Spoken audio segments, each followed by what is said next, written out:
जय मसीह। आज 11 जनवरी 2025।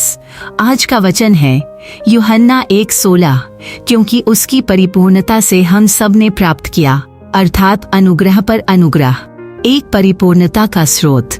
यीशु मसीह। यह वचन हमें यह याद दिलाता है कि केवल यीशु मसीह में संपूर्णता है। उनकी परिपूर्णता में कोई कमी नहीं है। उनका प्रेम, करुणा, शक्ति और अनुग्रह असीमित है। हमें अपनी जरूरतें पूरी करने के लिए दुनिया की ओर देखने के बजाय यीशु पर भरोसा करना चाहिए। उदाहरण, जैसे नदी का स्रोत पर्वत है, वैसे ही हमारे जीवन का हर आशीर्वाद यीशु से आता है।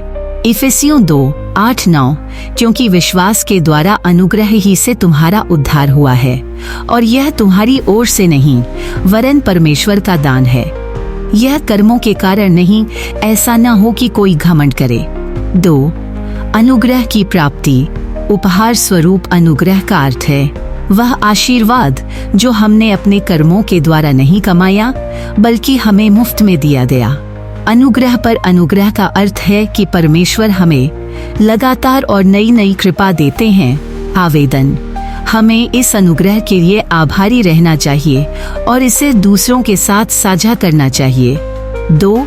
रोमियो 5:17, क्योंकि यदि एक के अपराध से मृत्यु ने उस एक के द्वारा राज्य किया, तो जो लोग अनुग्रह और धर्म का दान बहुतायत से पाते हैं, वे एक ही यीशु मसीह के द्वारा जीवन में और भी अधिक राज्य करेंगे। 3. हम सब ने प्राप्त किया। यह वचन हमें बताता है कि परमेश्वर का अनुग्रह हर व्यक्ति के लिए उपलब्ध है। जाति, भाषा, वर्ग और पृष्ठभूमि का कोई भेद नहीं है। हमें दूसरों को यह सुसमाचार सुनाने के लिए प्रेरित होना चाहिए कि यह अनुग्रह उनके लिए भी उपलब्ध है।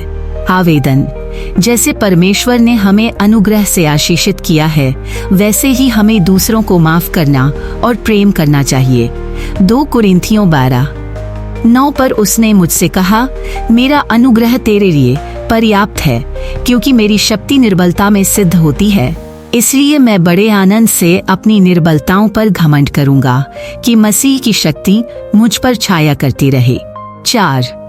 जीवन में अनुग्रह का प्रभाव। परमेश्वर का अनुग्रह हमें पाप से बचाने और नया जीवन देने में सक्षम है।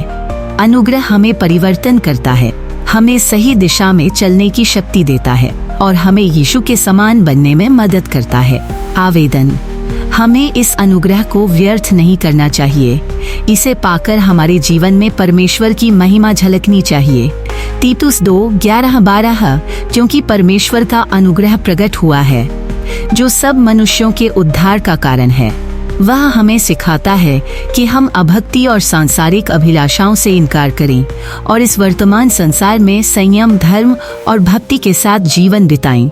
निष्कर्ष, यीशु मसीह की परिपूर्णता से हम सब ने अनुग्रह प्राप्त किया। यह वचन हमें सिखाता है कि हमारा जीवन पूरी तरह से परमेश्वर की कृपा पर निर्भर है। इसलिए हमें इस अनुग्रह के लिए परमेश्वर की स्तुति और धन्यवाद करना चाहिए। आमीन। परमेश्वर आप सबको आशीष दें।